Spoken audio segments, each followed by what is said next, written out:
Right, okay. Are socialising classes the right move for me and my dog?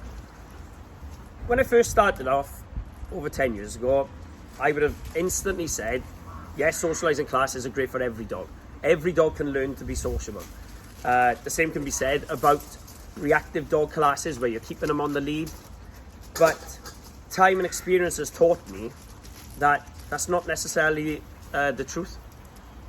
I'm really proud of the fact that I get a lot of reactive dogs. All the dogs that are here with me today have got different issues. Some of them are hyper excited and they're getting dogs turning on them because they're not interacting correctly.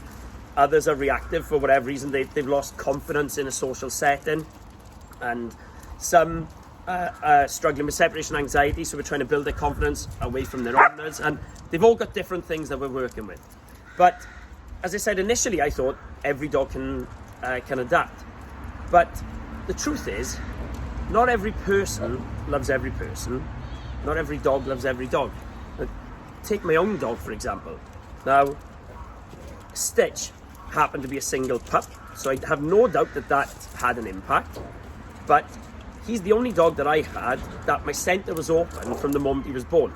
So theoretically, in that scenario, you'd think, well, he's got to be the most sociable out of all my dogs, and he's gone to all the classes from day one. He's been inundated with dogs. He had all the same training that all my other dogs have had.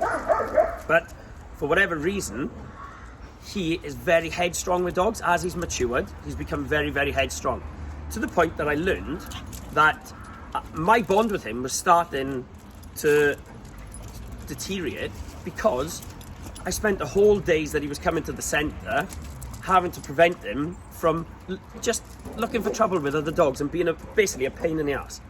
So what I actually finally did, and it was a dent in my pride, I'll be honest, because all my dogs have come to all my classes and everything.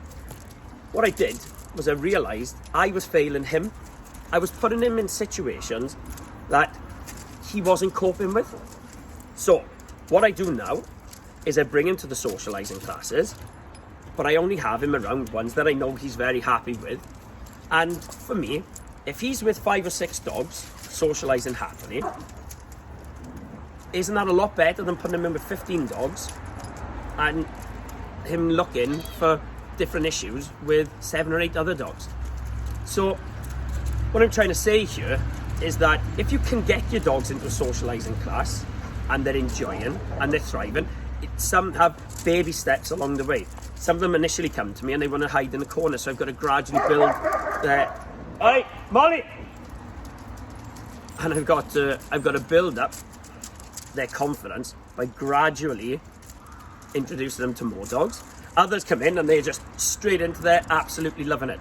But the reality is, you've got to have different expectations for different dogs. Provided you're seeing improvements, even if they're ever so slight.